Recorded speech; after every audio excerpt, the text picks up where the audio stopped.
For months, we've been reporting about how the rebel Free Syrian Army was pushing further into Damascus, that there's been so much fighting between the Syrian army and the rebels on the outskirts of Damascus, the suburbs of Damascus. Here you have a situation where this was a blast, a massive blast that went off very, very close to the Ba'ath Party headquarters in the capital, in Damascus, in the seat of power. It was a massive explosion. It hurled cars through the air.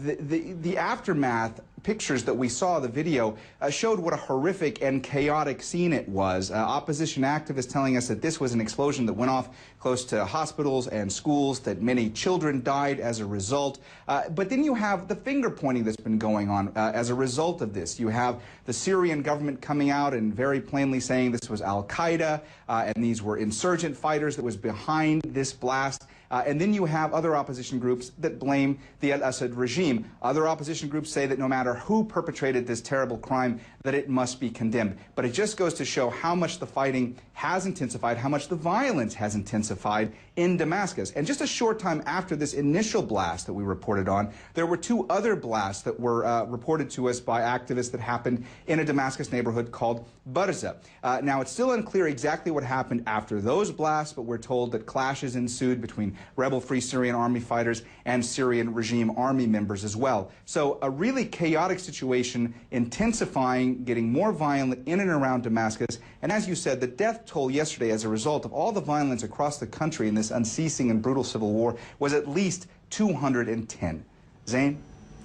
Is the Assad regime getting stronger or weaker?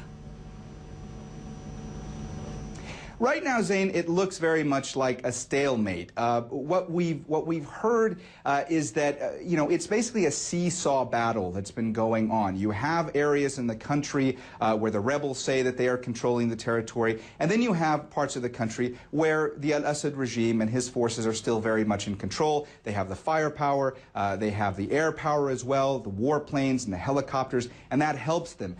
So as much as the rebels can push into Damascus and other areas in parts of the country where the al-Assad regime nominally still has control, the fact of the matter is the al-Assad regime still has the firepower, the munitions to be able to, every time the rebels come in, take over a neighborhood, get themselves more into a specific area, to push them out yet again. So right now it's just grinding on, just churning on. It doesn't look as though either side really has the upper hand, and that's what worries people so much. And we must say that once again, all this is happening amidst the backdrop of a meeting that's going on in Cairo, the opposition National Syrian Coalition meeting in Cairo for 2 days, trying to come up with some sort of a solution or framework to see if they will or will not negotiate with the al-Assad regime, if they will or will not talk to Russian officials. But again, these talks just showing all the deadlock around what's going on in Syria and not having any impact whatsoever as far as the violence on the ground in Syria.